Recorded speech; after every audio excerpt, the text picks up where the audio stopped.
En esta ocasión vamos a ver la primera parte de la clase correspondiente a la patología del sistema endocrino.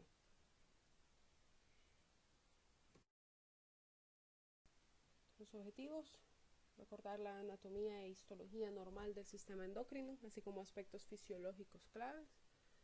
Y en segundo lugar, reconocer y describir las principales patologías de los órganos que conforman el sistema endocrino y realizar una adecuada correlación clínica. Para recordar, el eje hipotálamo, hipófisis y órgano diana tiene diferentes componentes. Tenemos que a nivel hipotalámico se producen ciertas señales que permiten a la hipófisis poder liberar las hormonas, son las hormonas liberadoras, ¿verdad? A través de terminales axonales se conectan hacia la hipófisis. La hipófisis a su vez se divide en hipófisis anterior o adenohipófisis e hipófisis posterior o neurohipófisis. Cada una de ellas secreta una cantidad o un tipo específico de hormonas. Principalmente la adenohipófisis es la que tiene mayor cantidad de hormonas secretadas. Ella secreta la hormona del crecimiento, cuyo órgano diana son los huesos y músculos y órganos principalmente, aunque realmente la hormona del crecimiento participa en cualquier tejido celular, ¿verdad? En cualquier tipo de célula. Luego tenemos la prolactina, que se estimula la producción de la leche materna durante el embarazo, o también está relacionada, si hay un tumor hipofisario productor de prolactina, en la producción de secreción tipo leche materna en personas que no están embarazadas, sean hombres o sean mujeres, ¿verdad? Luego tenemos la liberación de hormona luteinizante, que ya la vimos en la clase pasada, que estimula tanto ovarios como testículos, ¿verdad? Es normal que estimule los testículos. Y a su vez está la hormona folículo estimulante, que de la misma manera estimula la gónada, ¿verdad? Estimula los testículos y los ovarios, tanto para que estos produzcan hormonas sexuales dependiendo del sexo, ¿verdad? Sea testosterona o estrógeno y progesterona. También produce hormona tipo corticotropina, que es la que estimula la corteza suprarrenal para que ésta produzca hormonas corticales. Tenemos también que la adenohipófisis produce hormona estimulante de la tiroides, que estimula la glándula tiroides para la producción de hormonas tiroideas que tienen diferentes funciones metabólicas en todo el cuerpo. Luego la neurohipófisis o la neurohipófisis o hipófisis posterior se encarga de producir oxitocina, que tiene diferentes funciones. Primero, a nivel del tejido mamario durante el embarazo y la lactancia, porque esta es la que permite que se contraiga el músculo liso de los conductos galactóforos y se pueda expulsar la leche, y también a nivel del cuerpo uterino en su músculo liso durante el parto. Es el que induce las contracciones durante el parto. Eso es nada más a grosso modo para que nosotros recordemos cuáles son las funciones o cuáles son los órganos y hormonas que constituyen el sistema endocrino. Para lograr este tipo de funciones existen diferentes tipos de señalización celular. Básicamente son tres. Tenemos la señalización celular parácrina, autócrina y endócrina. La señalización celular tipo parácrina es aquella en la que una célula manda una señal hormonal a una célula que está cercana, es decir, la que está a la par.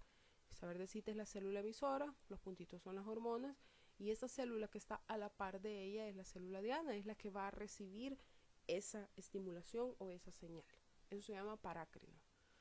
Tenemos el tipo de señalización tipo autócrina, en la cual una célula se manda una señal a sí misma. Ahí vemos la célula verdecita y lo que tiene esas como rueditas son su misma señal, su misma hormona, ella la secreta para ella misma poder utilizarla.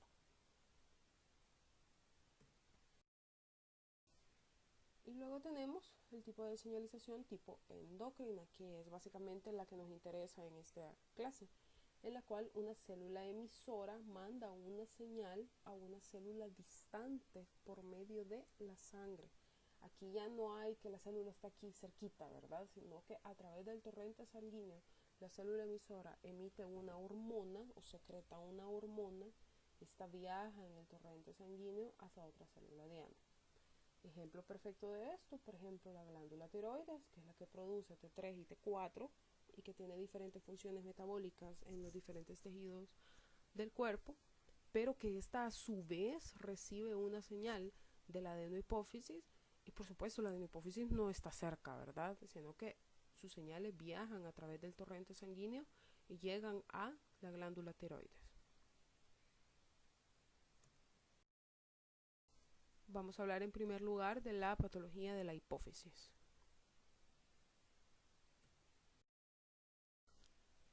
Para recordar, la hipófisis se encuentra sobre una estructura ósea denominada silla turca, que es esta estructura ósea que está aquí. Este agujerito que tiene aquí se llama fosa hipofisiaria. Está en íntimo contacto con el hipotálamo y por supuesto la sustancia cerebral. Entonces tenemos esta parte que está aquí, es el hipotálamo, que para recordar también su anatomía tiene algo que se llama tubérculo mamilar y la eminencia media. Por supuesto que casi que encima de la hipófisis está algo que se conoce como quiasma óptico. El quiasma óptico es como el origen, digamos, del nervio óptico. Y acordémonos, pero tenemos dos nervios ópticos, pero a nivel del quiasma están como unidos. Entonces cualquier alteración a este nivel, ya sea por ejemplo un tumor de la hipófisis, viene y comprime el quiasma óptico, nos va a dar alteraciones visuales bilaterales, porque el quiasma es donde están unidos todavía los nervios. Entonces, tenemos la hipófisis, ¿verdad? Dentro de la fosa hipofisiaria, en la silla turca, justamente abajo del hipotálamo, que es quien le manda las señales. La adenohipófisis es la parte anterior y esta a su vez se divide en tres porciones: la porción tuberal, la porción intermedia y la porción distal, ¿verdad? Usted ve como que la adenohipófisis como que abraza a la neurohipófisis en esta parte de aquí. Luego tenemos que la neurohipófisis se divide en dos: en el tallo hipofisiario, que es este que está aquí, y el lóbulo nervioso.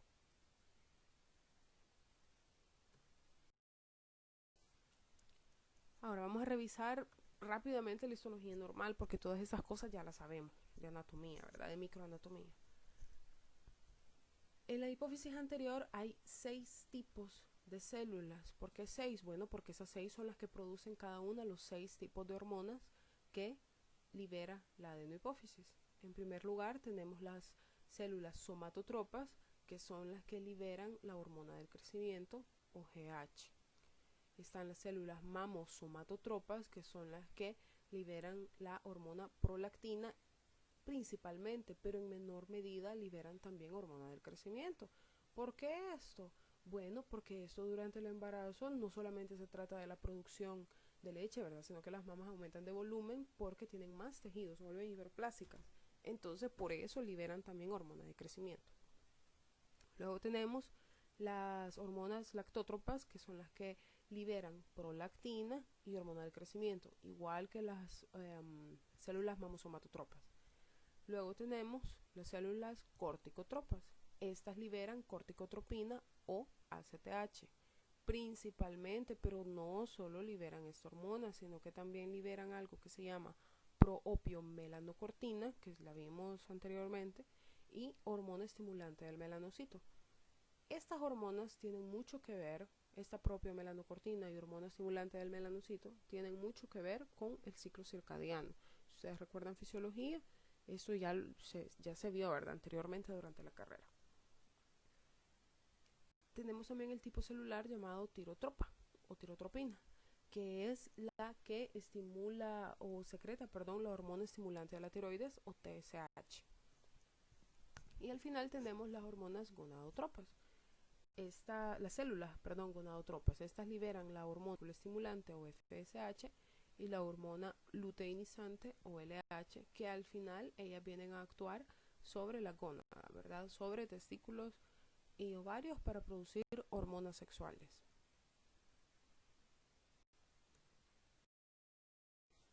Entonces tenemos una microfotografía de lo que corresponde a la adenohipófisis. Este pedacito que está aquí es la neurohipófisis, que ya dijimos que están casi que pegadas, ¿verdad? Porque la adenohipófisis abraza la neurohipófisis. Entonces, ¿qué es lo importante aquí? Para que no perdamos el punto. La adenohipófisis está conformada por células monomórficas, es decir, todas se parecen.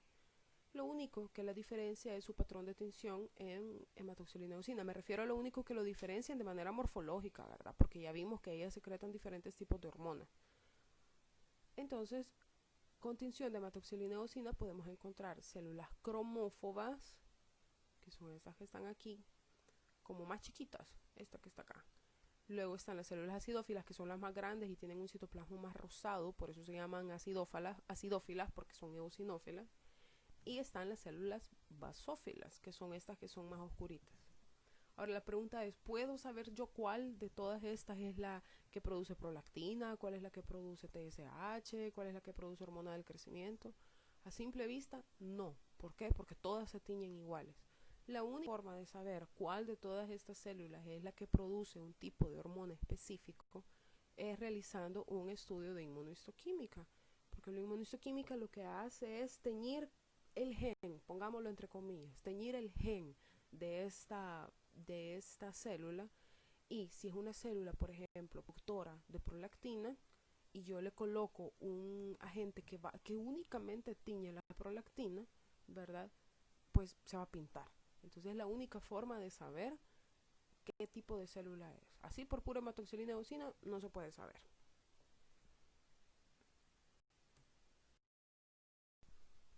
Vamos ahora con la histología normal de la hipófisis posterior o neurohipófisis. A nivel histológico son muy diferentes la hipófisis anterior de la hipófisis posterior. La hipófisis posterior cuenta con algo que se llaman células gliales, también conocidas como pituicitos, porque la adenohipófisis también se le conoce como glándula pituitaria. También tiene prolongaciones axonales procedentes del hipotálamo a través del tallo hipoficiario hasta el lóbulo posterior, que constituyen algo que se conoce como terminales axónicos. Entonces, la hipófisis posterior está directamente conectada al hipotálamo por terminales axonales, que viene y el hipotálamo tira como deditos o como pequeños pelitos que llegan hasta la hipófisis posterior. Y ahí es donde le manda las señales. Las hormonas secretadas por la hipófisis posterior son la oxitocina y la hormona antidiurética. Esta olvidé de mencionarla en la primera diapositiva que vimos, ¿verdad? Y algo importante es lo siguiente. En realidad estas hormonas son secretadas en el hipotálamo, pero se almacenan en las terminales axonales de la hipófisis posterior, porque el hipotálamo no tiene dónde guardarlas. Entonces viene y se las pasa a la hipófisis posterior y ahí es donde las almacena. Entonces, la tensión con hematoxilina y eosina de la neurohipófisis lo que nos deja ver son pequeños terminales axonales, que son estos como pelitos que se ven aquí, ¿verdad? Si usted lo ve, tiene en fondo como que fueran un montón de pelitos. Pues esos son las terminales axonales que vienen del hipotálamo. Pero también podemos encontrar células gliales o pituicitos, que son como células nerviosas en esa fotografía.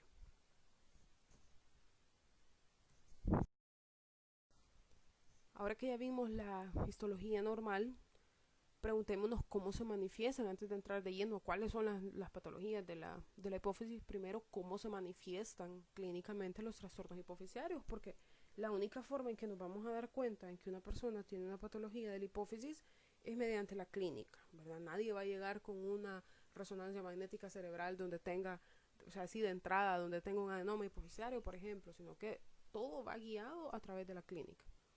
Entonces,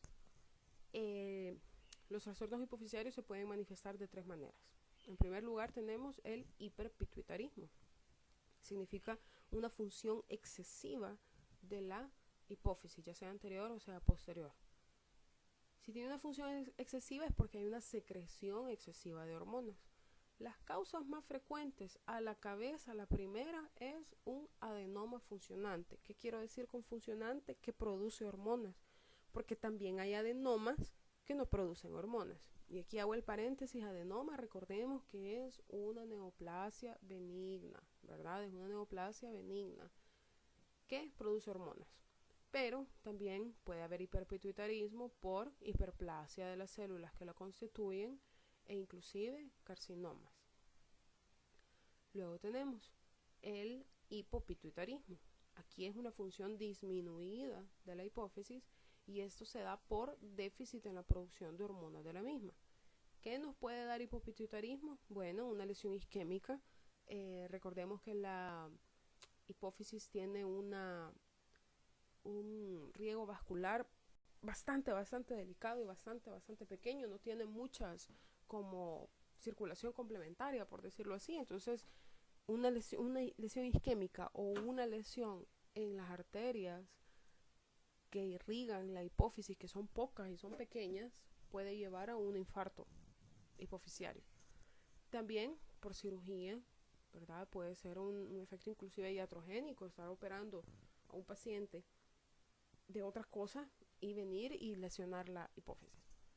Puede ser por radiación, también que ya vimos en patología 1 los efectos de la radiación.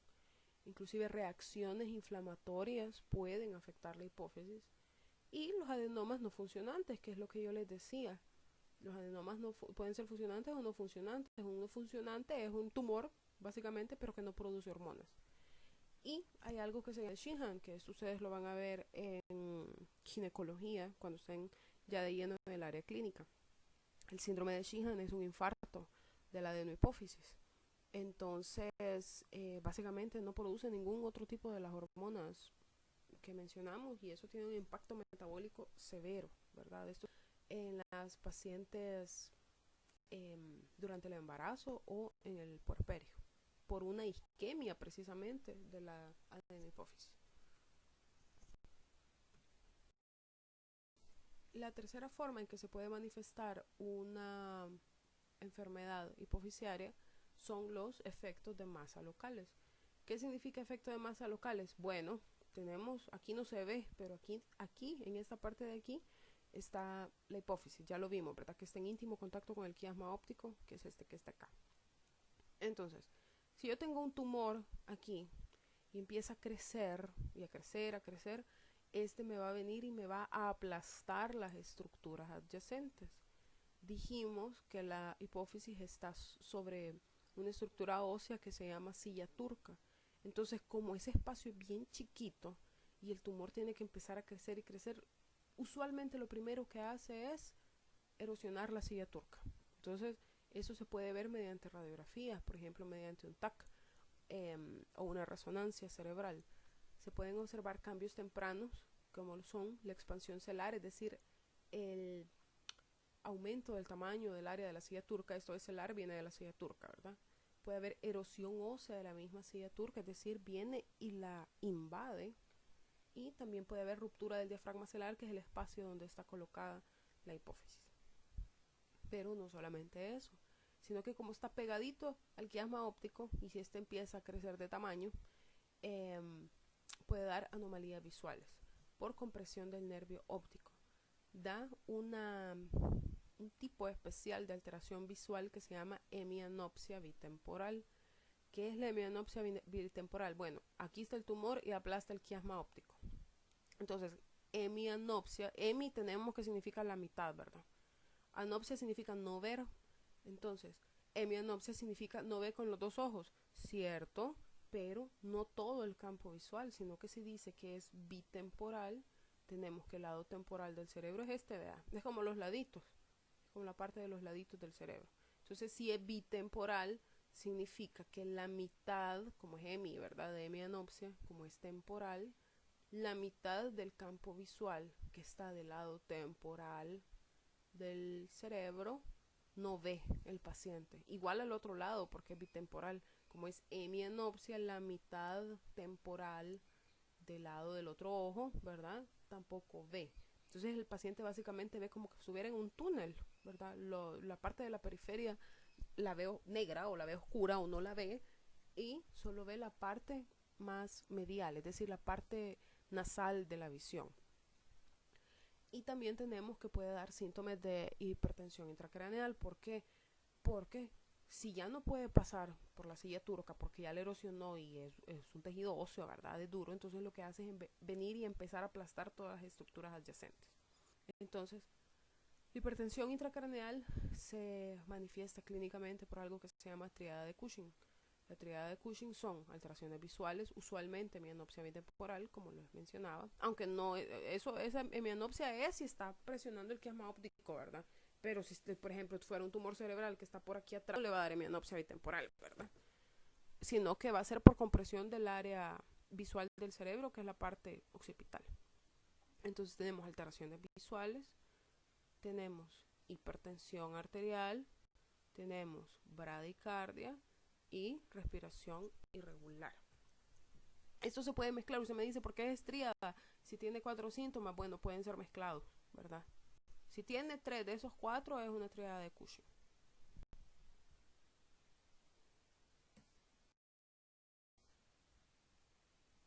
Vamos a empezar con la causa más frecuente o la patología más frecuente de la hipófisis. Tenemos el adenoma hipofisario. Adenoma es una neoplasia benigna, ¿verdad? Una neoplasia glandular benigna. ¿Y por qué glandular? Bueno, porque la hipófisis es una glándula, ¿verdad?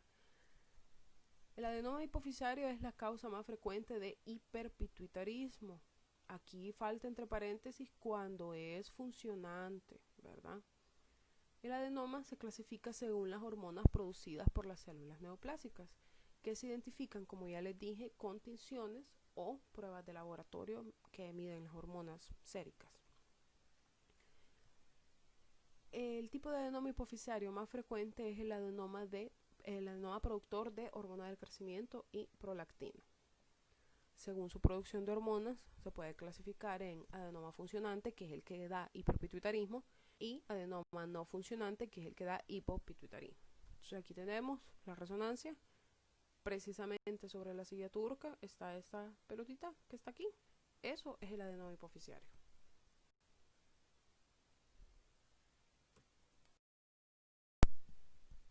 Los adenomas son más frecuentes en adultos, principalmente de 35 a 60 años. Claro, esto no significa que no se presentan en edad pediátrica. Claro que sí se presentan, pero es menos frecuente. Según su tamaño tienen una clasificación un poco arbitraria que sin embargo se utiliza en la clínica, en la cual un microadenoma es aquel que mide menos de 1 centímetro y un macroadenoma es el que mide más de 1 centímetro, ¿verdad? Eso es según el tamaño. Ahora, según la hormona que producen, ya puede ser, por ejemplo, un adenoma productor de hormona de crecimiento, un adenoma somatotropo, puede ser un adenoma lactotropo, etc. Según el tipo de hormona que secreta. La gran mayoría de adenomas son clínicamente silentes. ¿Por qué? Porque empiezan a crecer, pero crecen tan poquito, es decir, casi siempre un microadenoma, que no dan síntomas. Primero, porque son muy chiquitos y no comprimen las estructuras adyacentes. Y segundo, porque son no funcionantes. Entonces no están produciendo hormonas de más y por lo tanto uno no se da cuenta de que tiene un adenoma hipofisario. Se dice que hay adenomas encontrados incidentalmente hasta en el 14% de las autopsias. Vienen y le hacen la autopsia a la persona por cualquier otra cosa cuando fallece y se dan cuenta que tenía un adenoma hipofisario, que nunca dio síntomas y los familiares nunca supieron que eso estaba ahí. Por supuesto que los adenomas, como todas las neoplasias, tienen anomalías genéticas predisponentes. La mayoría son esporádicos, es decir, una mutación, algo salió mal y de repente le cayó la mutación para tener un adenoma hipofisario. Pero hay otra cantidad de adenomas. Por ejemplo, el 40% de los somatotropos tienen una mutación del gen GNAS. Esto lo que hace es provocar una proliferación celular descontrolada y anomalías en los puntos de control del ciclo celular. Es decir, los puntos de control es donde se repara el ADN, ¿verdad? Entonces esto lo pierde el adenoma. Y 5%, es decir, una pequeña cantidad de los adenomas son por mutaciones hereditarias. Entonces, ¿qué significa? Si uno de sus padres padeció o tuvo un adenoma hipofisario, tiene un 5% de probabilidades de padecer usted también de eso. Pero es un porcentaje pequeño. La mayoría son esporádicos. Es decir, sin antecedente familiar alguno. ¿Cómo se observan macroscópicamente? Típicamente el adenoma es una lesión blanda y bien delimitada. Bien delimitada, eso nos da características de benignidad, ¿verdad? Aunque claro, cuando empieza a crecer demasiado, pierde su buena delimitación porque se empieza a erosionar en la silla turca. Esto, ¿verdad? Lo aumentan de tamaño, erosionan la silla turca y comprimen el quiasma óptico. El quiasma óptico está acá, ¿verdad? Aquí, de hecho, aquí se ve un nervio óptico. Aquí está el otro, ¿verdad? Entonces aquí está aplastando el nervio óptico. El 30% no tienen cápsula e invaden los tejidos adyacentes. O sea, un pequeño porcentaje pierde esa característica de ser bien delimitado y se meten en los tejidos adyacentes cerebrales, hipotalámicos o del nervio óptico. Ojo, esto no significa que sean malignos. El hecho que invadan la silla turca, que invadan el nervio óptico, que invadan el cerebro, que invadan el hipotálamo, no da el criterio de malignidad. El criterio de malignidad es histológico, no histológico, sino que me refiero a que se encuentre una metástasis del adenoma. Es el único criterio de malignidad. Entonces tenemos la forma en que se observa macroscópicamente. Esto es una fotografía de una autopsia, ¿verdad? A nadie le van a hacer esto solo para ver qué es lo que tiene. Esto es una autopsia, ¿verdad? Evidentemente en la base del cráneo, sobre la silla turca, una lesión bien delimitada, una tumoración bien delimitada, de aspecto blando, ¿verdad? El aspecto es bien inocente, digámoslo así. Lo mismo acá, ¿verdad? Siempre pegadito a la base del cráneo, sobre la silla turca, bien delimitado, de un aspecto clarito y carnoso. Microscópicamente, ¿cómo se observan? Está constituido por células poligonales uniformes. Este uniforme se refiere a monomórfico. ¿Y qué es monomórfico? Todas son iguales. Todas se ven igualitas, igualitas. Están dispuestas en láminas y cordones y a veces tienden a adoptar esta forma como que fuera una flor. Imagínense que este fuera el centro de la flor, esto que está aquí, con una flecha, y alrededor es como una florcita. Eso se llama roseta. También se pueden distribuir o disponer de esa forma. Tienen escaso tejido conectivo de sostén y esto les da una consistencia gelatinosa. La apariencia monomórfica y el escaso estroma lo distinguen de la hipófisis sana adyacente, y esto es importante porque ¿cómo puedo saber yo que es un adenoma si no tiene cápsula? Por ejemplo, vimos anteriormente que algunos no tienen cápsula. Bueno, esto nos ayuda a distinguirlo. Algo muy importante y que ya lo mencioné anteriormente es que por tinción de hematoxilina eosina no se puede distinguir qué clase de hormona produce solamente por inmunohistoquímica. O sea, si yo veo esto en una biopsia, yo puedo saber que es un adenoma hipoficiario, pero yo no sé qué tipo de adenoma hipoficiario es, si produce prolactina, si produce TSH, si produce ACTH, no sé, porque esto no se puede saber por hematoxilina. Entonces lo que se hace es que se envía, en los casos en los que se puede, ¿verdad? Aquí los hospitales públicos no cuentan con eso, se manda un estudio de inmunistoquímica, que es básicamente esto. Aquí tenemos la fotografía grande, es la tinción de hematoxilina eosina.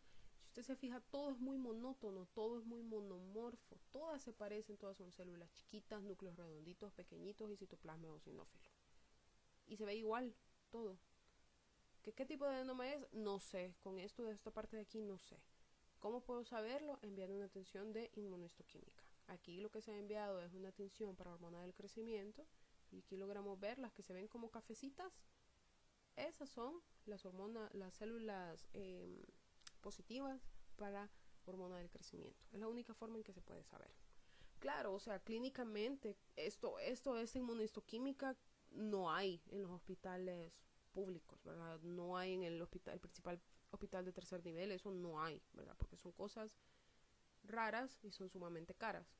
Entonces, ¿cómo puede saber el clínico? ¿Cómo puede usted saber como clínico de qué tipo de adenoma tiene? Bueno, hay pruebas de laboratorio, ¿verdad? Y por supuesto está los signos y síntomas, ¿verdad? Todas las evidencias clínicas, todos los síntomas que le va a dar su paciente y otros exámenes de laboratorio en el cual usted puede saber qué tipo de hormona está produciendo este adenoma.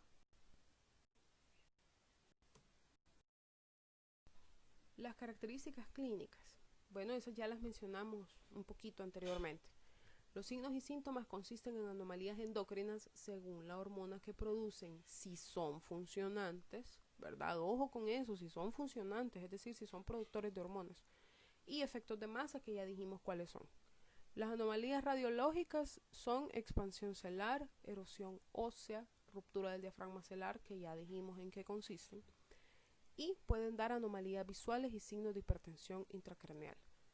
Otra vez aquí lo que les mencionaba, la hemianopsia bitemporal, es decir, acá normalmente donde está la hipófisis, lo que hace es comprimir el quiasma óptico, que es como la parte donde están unidos ambos nervios ópticos, y lo que hace es que se pierde la visión en la mitad externa o en la mitad temporal de la visión. Entonces digamos que este es el ojo izquierdo, ¿verdad? Y este es el ojo derecho. Entonces pierde esta parte temporal o externa de la visión del ojo izquierdo, y lo mismo con el ojo derecho. Entonces al final tiene una visión como túnel. Ahora, ¿cuáles son las características clínicas? Bueno, eso depende de la hormona que secrete. Entonces, para el ejemplo, digamos que aquí hay un adenoma en la hipófisis que es un productor de hormona del crecimiento, ¿verdad? Viene y aumenta la producción de hormona del crecimiento. Aquí depende si esta adenoma le sale a un joven o a una persona adulta. Si le sale a una persona joven cuya epífisis de sus huesos largos no se ha cerrado, ¿por qué? Porque está creciendo todavía, da algo que se conoce como gigantismo. Ustedes habrán visto algún programa de televisión en el cual hay unos adolescentes grandísimos que miden más de 2 metros y son enormes. Eso se llama gigantismo, ¿verdad? ¿Por qué? Porque les empezó en la adolescencia o antes de que cerraran sus epífisis en sus huesos largos. Ahora, si le da a un adulto, es decir, después del cierre de la epífisis, da algo que se llama acromegalia. La acromegalia tiene ciertas características específicas y ustedes lo van a ver más adelante en el área clínica. Como ya se cerró la epífisis, no significa que puede crecer de manera indiscriminada y si es una persona bien alta, no se puede porque ya sus huesos largos se cerraron. Pero sí de otras características, por ejemplo, un crecimiento de la mandíbula, de la nariz y de la lengua. ¿Por qué? Porque estos pueden crecer todavía. Sí, no son huesos, vean la nariz y todo eso, y la lengua, pero sí pueden crecer porque, como les decía, la hormona del crecimiento actúa sobre todos los tejidos, no solo los huesos. Da un aumento en el tamaño del corazón y esto nos lleva a una enfermedad cardíaca, una insuficiencia cardíaca que puede terminar en insuficiencia pulmonar o enfermedad pulmonar, como ya lo vimos anteriormente. Da deformidades en la columna vertebral, usualmente puede ser una cifosis o una lordosis. Los huesos de las manos y de los pies se ven sumamente agrandados. Usted ve que estas personas tienen unos rasgos faciales bien prominentes y tienen unas manos muy grandes, unos dedos muy grandes, o los pies también, o ya sea en las manos o en los pies, aumentados de tamaño. Y estas personas también sufren de enfermedades metabólicas como la diabetes mellitus, la artritis, por supuesto, por todos los cambios óseos que acabamos de mencionar, e hipertensión arterial por la enfermedad cardiovascular que ya mencionamos. Esto es si fuera un adenoma productor de hormona del crecimiento, solo para el ejemplo. Ahora, si fuera un adenoma productor de ACTH, da algo que se conoce como enfermedad de Cushing, que nada tiene que ver con la triada de Cushing que ya vimos, ¿verdad? Entonces, ¿por qué se caracteriza la enfermedad de Cushing? Bueno, da algo que se conoce como cara de luna. ¿Por qué? Porque el tejido subcutáneo está sumamente dermatizado, inclusive en la cara. Entonces da la cara como redondita. Hay un aumento en la capa de la grasa dorsal, hay hipertrofia cardíaca y por lo tanto hipertensión arterial. La piel se vuelve frágil y muy proclive a presentar hematomas porque los vasos sanguíneos están bien fragilitos, entonces cualquier golpe le da un hematoma. También se presentan estrías de color púrpura o rosado a nivel del abdomen. ¿Por qué? Porque lo que significan esas estrías es que la persona ganó peso muy rápido, entonces todo ese tejido de la piel, esa epidermis y dermis, se rompió demasiado rápido por el aumento de peso. Ese aumento de peso se traduce como obesidad, aunque claro, más allá del que sea tejido adiposo también es edema, ¿verdad? Se puede observar osteoporosis, aumento de la resorción ósea, es decir, se hace como poroso el hueso, y como la piel está también dañada y proclive a dañarse, se da la aparición de úlceras. Esto solo para el ejemplo, ¿verdad? Del adenoma de hormona del crecimiento y adenoma productor de ACTH. Que claro, si fueran productores de otro tipo de hormonas, la sintomatología clínica fuera diferente. No pongo todos los síntomas clínicos de todos los adenomas que producen otras hormonas porque eso no nos interesa en patología. Esto solo es para modo de ejemplo. ¿Para qué? Para que si usted ve este tipo de cosas, tiene que prestarle atención en el área clínica.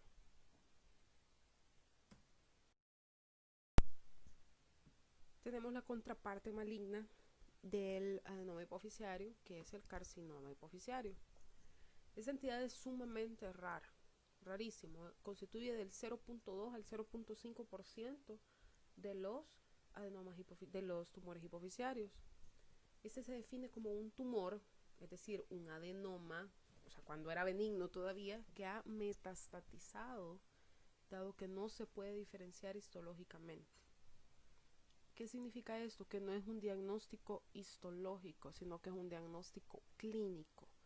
Usted tiene que tener un paciente que ya haya tenido diagnóstico de adenoma hipoficiario y que ahora tenga los mismos hallazgos del adenoma en otra parte del cuerpo, cualquier otra parte del cuerpo. Usualmente son órganos endocrinos. O sea, es la única forma en que uno puede saber que es un carcinoma hipoficiario que metastatizó, pero solo por histología no se puede. Usualmente son productores de ACTH o de prolactina y son altamente agresivos o mortales. Y esto tiene mucho que ver en que casi no se hayan estudiado y que tengan esta incidencia bastante baja, porque la persona se muere antes de que se le pueda hacer el diagnóstico.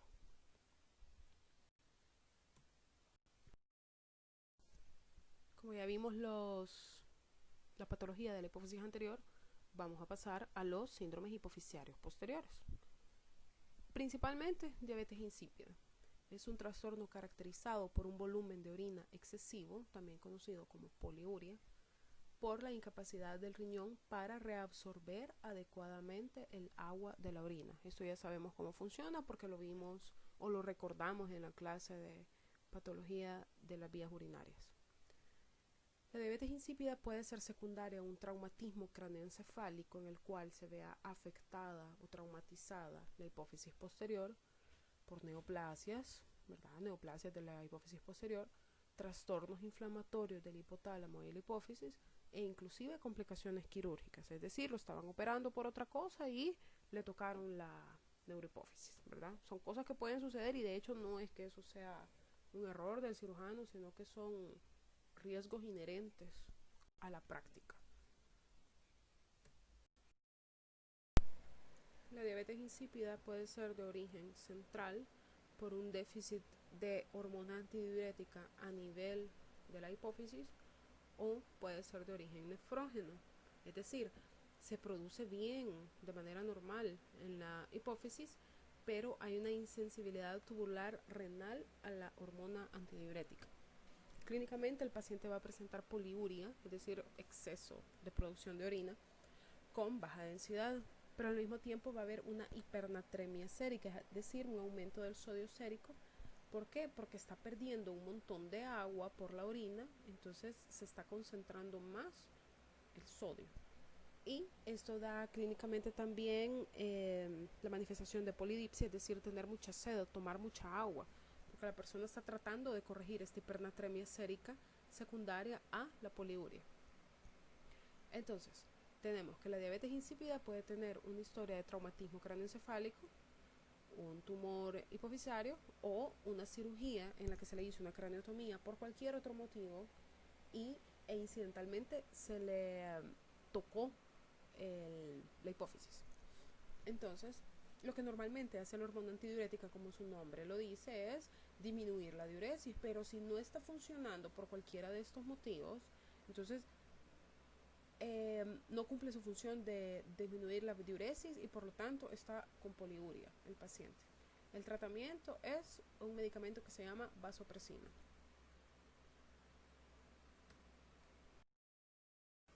Ahora tenemos el otro extremo, el síndrome de secreción inapropiada de hormona antidiurética.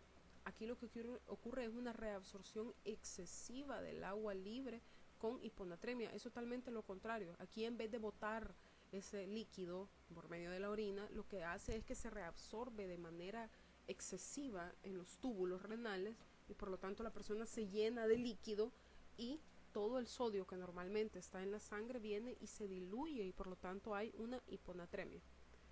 La causa más frecuente de síndrome de secreción inapropiada de hormona antidiurética es una secreción ectópica de hormona antidiurética por un carcinoma pulmonar microcítico, también conocido como carcinoma neuroendocrino. Por eso se llama neuroendocrino, porque tiene una función como que fuera endocrina de producción de ADH. Esa es la causa más frecuente, pero también puede ser secundaria a fármacos, infecciones del sistema nervioso central y, como ya lo dije, traumatismos. Entonces tenemos el ejemplo, un carcinoma pulmonar microcítico. Viene él y produce hormona antidiurética que llega al riñón, aparte de la que ya está produciendo normalmente a nivel de la neurohipófisis. Entonces viene y como que tuviera el don de hormona antidiurética y llega hacia el riñón. Por lo tanto, va a haber una reabsorción excesiva del agua libre a nivel renal.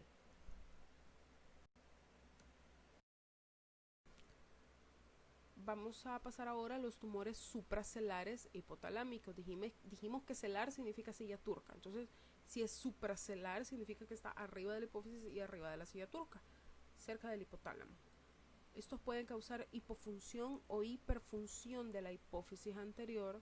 Pueden causar diabetes insípida por alteración de la neurohipófisis o una combinación entre ambas. La edad en que aparecen tiene un comportamiento bifásico, significa que se presenta muy frecuentemente entre los 5 y 15 años y tiene otro pico de incidencia arriba de los 65 años. Los síntomas con los que se presentan son síntomas de hipertensión intracraneal, que ya los mencionamos, y pueden ser de dos tipos: gliomas y craneofaringiomas se llaman estos. Vamos a hablar de estos porque son los más frecuentes.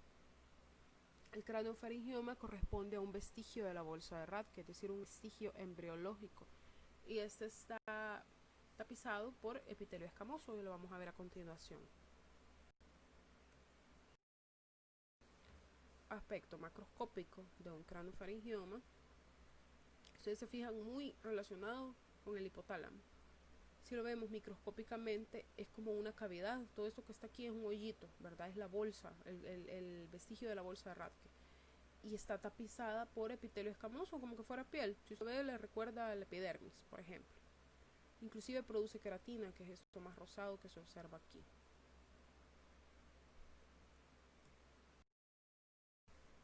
Vamos a pasar ahora a la patología de la glándula tiroides, que es la parte más importante de la clase porque son trastornos bastante frecuentes. Para recordar la anatomía normal, la tiroides se divide en dos lóbulos laterales, ¿verdad? Derecho e izquierdo, que están conectados por un istmo, esta parte de acá. La glándula tiroides se encuentra por debajo y delante de la laringe, que está aquí atrás, ¿verdad? Y algo muy importante de la tiroides es que está en íntima relación anatómica con los nervios laringeos recurrentes, que aquí no se ven, pero pasan casi que a la par de la tiroides. ¿Por qué? Porque atrás de la tiroides está la laringe, ¿verdad? Y son los que notan la voz. Y también está muy relacionado con vasos sanguíneos principales, por ejemplo, las arterias carótidas comunes, ¿verdad? Estas que están acá. Y la tráquea, por supuesto. ¿Qué significa esto? Las cirugías de tiroides, las tiroidectomías son bastante complicadas por eso, porque están muy cercanos a la arteria carótida, están muy cercanos a las glándulas paratiroides, que están, ya sabemos que son 4, ¿verdad? Y hay 2 al lado derecho y al lado izquierdo, y también está muy relacionado con los nervios laringeos recurrentes. Entonces puede ser que le hagan una tiroidectomía a una persona, le corten los nervios laringeos y se quede afónica. O sea, es importante la correlación anatómica de la tiroides. Ahora, la histología normal. Esto ya lo hemos visto anteriormente, por ejemplo, en la tiroidización de la pielonefritis crónica. Entonces ahora lo vamos a ver ya directamente del órgano original donde es. La tiroides tiene una cantidad de tabiques fibrosos que la dividen en lóbulos. Cada lóbulo tiene entre 20 a 40 folículos. Folículo es esto que está acá, ¿verdad? Son como estos agujeritos, estos cavidades. Cada folículo está tapizado por epitelio cúbico, aquí se alcanza a ver bien, ¿verdad? Epitelio cúbico o cilíndrico bajo, es decir, que asemeja a ser cúbico. Y están llenos de tiroglobulina, esta sustancia que se ve aquí adentro. En otras ocasiones se ve más rosada. También tienen en menor medida, aparte de las células foliculares, que son estas células, las cúbicas, ¿verdad? Por eso se llaman foliculares, porque tapizan el folículo. Tienen también en menor medida algo que se llama células parafoliculares, porque están alrededor de los folículos, ¿verdad? O células C. Se llaman células C porque sintetizan calcitonina. Y como ya sabemos, la calcitonina promueve la absorción del calcio e inhibe la resorción ósea. El tejido principal de la tiroides son los folículos, que están tapizados por células cúbicas, se llaman o se conocen también como células foliculares. Para recordar la fisiología de la tiroides, tenemos que el hipotálamo, o sea, tenemos el eje hipotálamo, hipófisis, tiroides, ¿verdad? Se llama así porque incluye funciones de estos tres órganos. El hipotálamo libera o produce una sustancia que se llama TRH, que es la hormona liberadora, ¿verdad?, de la TSH. Entonces viene la TRH y llega a la hipófisis y estimula las células tirotropas de la hipófisis anterior y estas liberan TSH a la circulación. Llega la TSH en la circulación y llega hacia la tiroides y se une al receptor en el epitelio folicular tiroideo. Esto activa y se une a una proteína G. Lo que produce esta unión a la proteína G es un aumento del AMP cíclico intracelular. Esto al final lo que da como consecuencia es que promueve el crecimiento de la tiroides y la síntesis y secreción de hormonas tiroideas. Esta imagen lo que dice básicamente es lo mismo, solo que aquí menciona la retroalimentación negativa. Todo lo que acabamos de ver es retroalimentación positiva. Ahora, la retroalimentación negativa es que cuando ya la tiroides ha producido suficiente cantidad de hormonas tiroideas, ellas mismas vienen e inhiben la señal hipotalámica y por lo tanto ya no se sigue liberando TRH, que va a estimular la TSH a nivel de la hipófisis.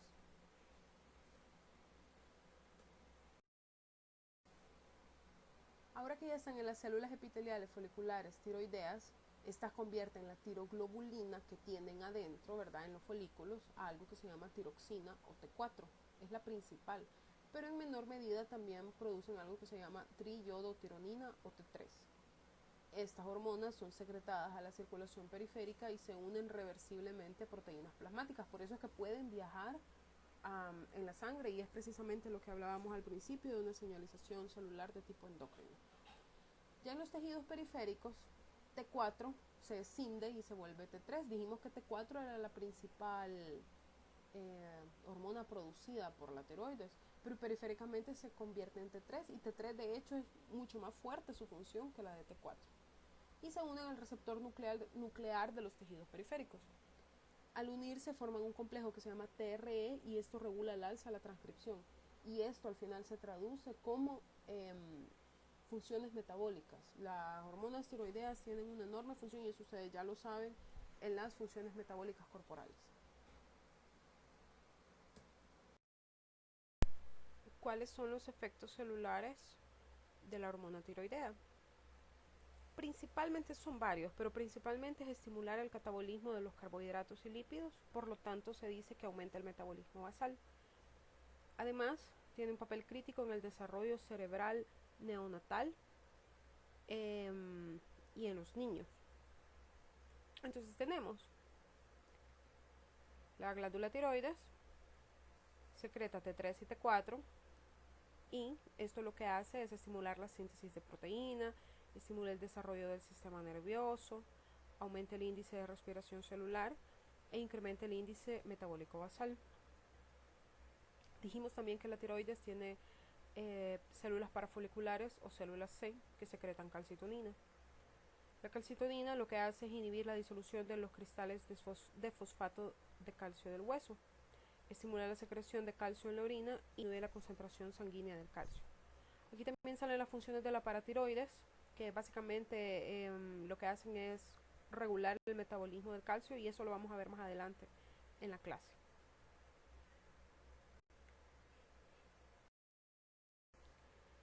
Ahora que ya recordamos la fisiología de la tiroides normal, vamos a hablar de las malformaciones congénitas. Básicamente la más frecuente es el quiste del conducto tiroidoso.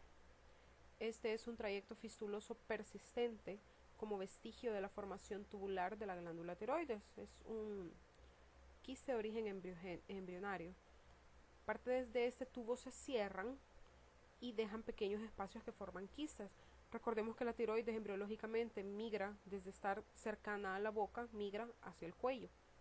Entonces, en ese trayecto que deja esa migración, cuando baja, a medida va madurando el feto, ahí puede ser el asiento del quiste del conducto tiroidoso. Estos quistes pueden permanecer ocultos hasta la vida adulta, ¿verdad? No es necesario que usted los observe únicamente en la edad pediátrica. Hay varios adultos que les aparecen estos quistes. Y el problema de estos quistes es que acumulan secreciones mucosas y pueden formar pequeñas tumoraciones de 2 a 3 centímetros, como se observa aquí. Esto puede darle molestias al paciente o inclusive puede asustarlo y pensar que es una neoplasia maligna, ¿verdad?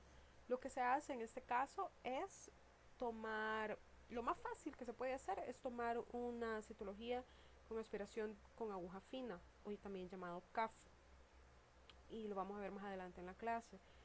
El CAF lo que hace es se limpia aquí, ¿verdad? Esta tumoración, se introduce una aguja de pequeño calibre o fina y se aspira el contenido que hay aquí adentro. Luego eso que se ha aspirado se coloca en una lámina, la lámina se tiñe con hematoxilina eosina y se observan las células. Casi siempre lo que se puede encontrar aquí son secreciones mucosas o parte del epitelio que recubre el quiste, que es lo que vamos a ver a continuación. Microscópicamente, el quiste del conducto tiroidoso está tapizado por epitelio escamoso estratificado. ¿Por qué? Porque recordemos que embriológicamente esto viene de la faringe, o sea, no de la faringe precisamente, sino que del sitio anatómico de la faringe y de la boca, migra la tiroides hacia la línea media del cuello. Entonces, todo eso que está aquí es epitelio escamoso. Esto blanco es la cavidad del quiste. Usualmente abajo de este epitelio escamoso lo que hay es un infiltrado linfocítico, que aquí se puede observar más o menos. El resto de esto que está aquí, si usted se fija, es tejido tiroideo, ¿verdad? Es glándula tiroides, pero que aquí hizo un quiste llamado quiste del conducto tiroidoso.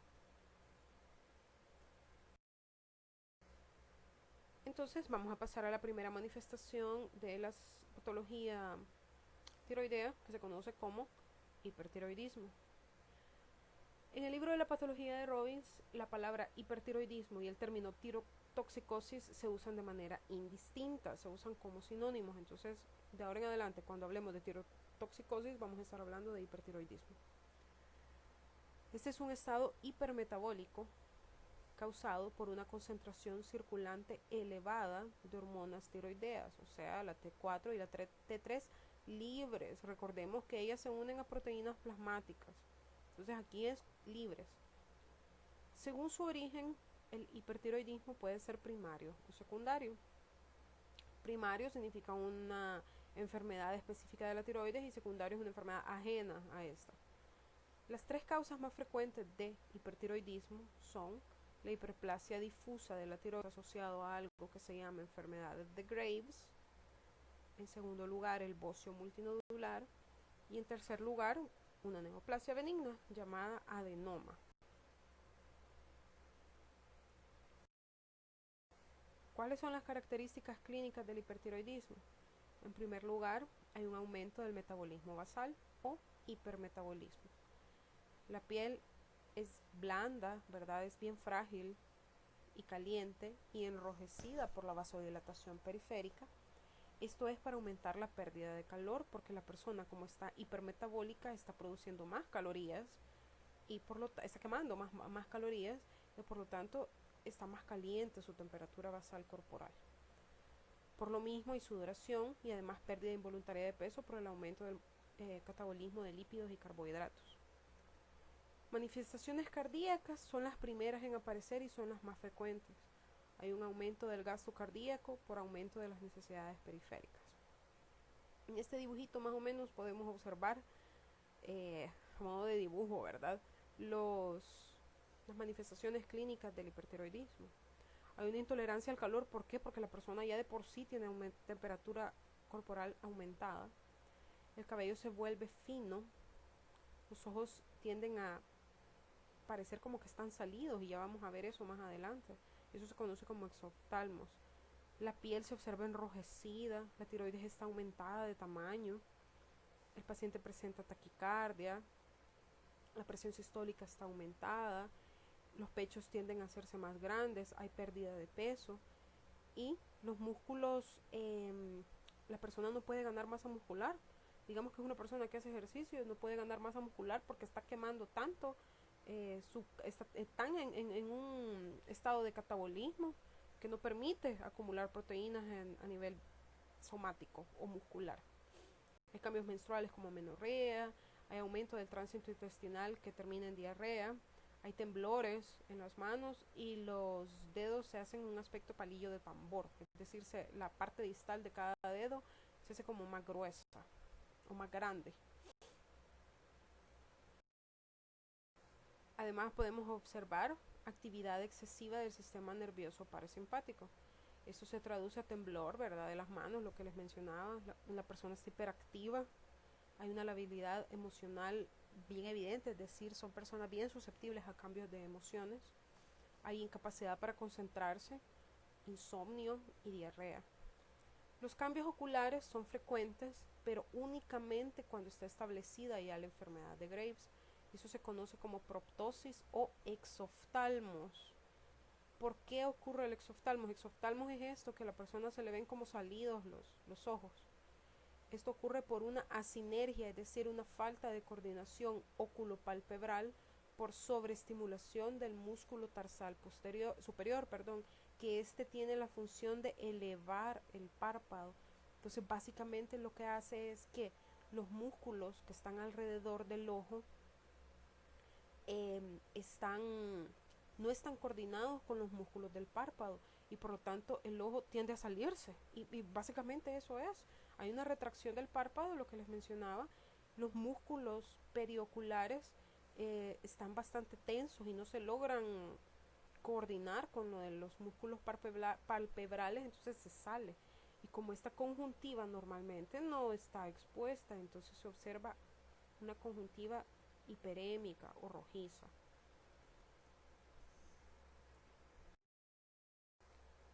Podemos observar también alteraciones en el sistema osteomuscular. Hay un aumento de la resorción ósea y esto nos lleva a osteoporosis. Hay algo también que se conoce en la enfermedad de Graves como tormenta tiroidea. No es lo mismo decir hipertiroidismo a decir tormenta tiroidea. El hipertiroidismo es un estado no urgente, es un estado que permanentemente el paciente tiene un hipermetabolismo. Pero la tormenta tiroidea es cuando ese hipermetabolismo e hiperfunción de la glándula tiroides se ha salido de control y eso sí se vuelve una urgencia médica. ¿Por qué? Porque tanta es la estimulación metabólica que hay un incremento agudo de las catecolaminas. ¿Por qué se caracteriza la tormenta tiroidea? A nivel del sistema nervioso central hay hiperreflexia, es decir, los reflejos osteomusculares están aumentados. Sin embargo, a nivel cardíaco, pulmones y abdomen no se observan anormalidades. Las pupilas se encuentran pequeñas, es decir, como puntitos de 5 milímetros bilateralmente. En la lengua se pueden observar marcas o señales de que el paciente se ha mordido, pero es precisamente por los temblores y por el hipermetabolismo. El paciente está hiperactivo y la temperatura tiende a ser arriba de 38. Existe taquicardia arriba de 120 latidos por minuto y la presión arterial está aumentada, usualmente en 350 sobre 85 milímetros de mercurio. No hay signos de meningismo, es decir, signos de irritación meninge, ¿verdad? Y se puede observar o palparse la glándula tiroides aumentada de tamaño al examen físico. Esas son las características de la tormenta tiroidea. Y eso necesita hospitalización porque la persona se puede morir de esto. aquí está lo que les hablaba, la enfermedad de Graves. La enfermedad de Graves es la causa más frecuente de hipotiroidismo endógeno. La incidencia máxima se da a la edad de entre 20 y 40 años y afecta a mujeres 10 veces más que los hombres. Y de hecho, la patología tiroidea por cuestiones genéticas es muchísimo más frecuente en mujeres que en hombres. El tratamiento para la enfermedad de Graves es algo que se llama propiltiuracilo, que básicamente lo que hace es disminuir la función tiroidea.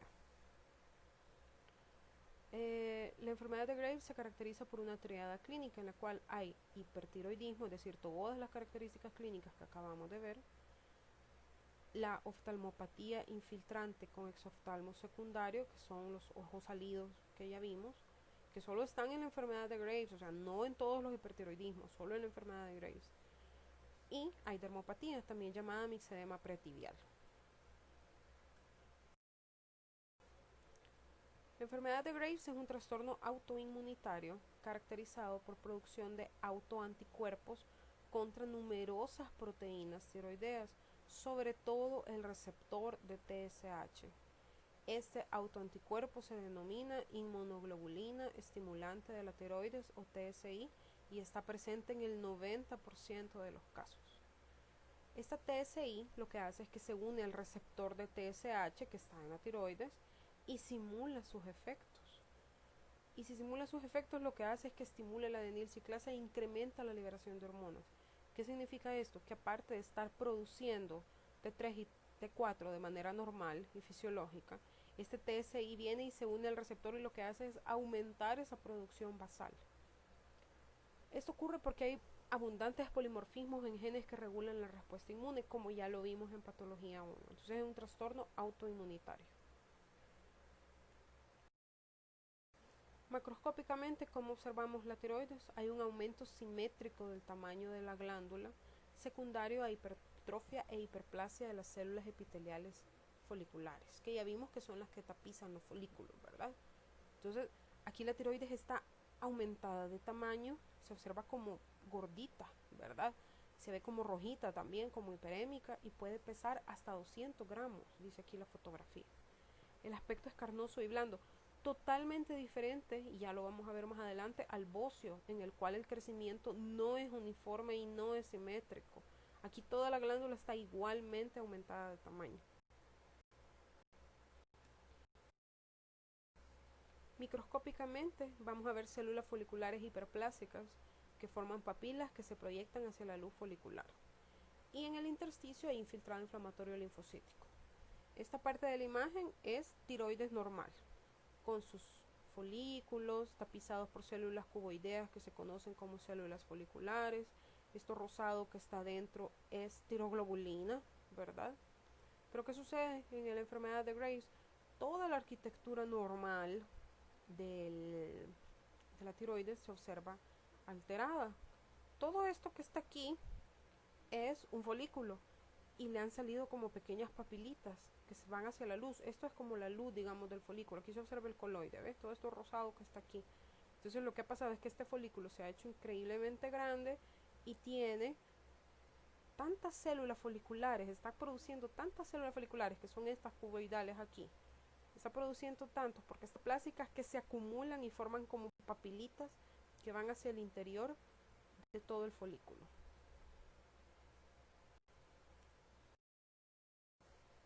¿Cuáles son las características clínicas de la enfermedad de Graves? Hay hiperactividad simpática, se puede observar oftalmopatía, conocida también como exoftalmos o proptosis palpebral. Hay una dermopatía o mixedema pretibial, que ya dijimos, ¿verdad? Que es una fragilidad en la piel. Las pruebas de laboratorio incluyen T4 y T3 libres elevadas y la TSH está disminuida, y eso tiene una explicación fisiológica, ¿verdad?